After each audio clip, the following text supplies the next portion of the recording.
National Weather Service has issued severe thunderstorm watch number 647, effective until midnight Monday.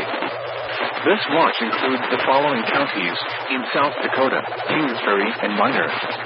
Remember, a severe thunderstorm watch means the conditions are favorable for the development of severe weather, including large hail and damaging winds in and close to the watch area. While severe weather may not be imminent, persons should remain alert for rapidly changing weather conditions and listen for later statements and possible warnings.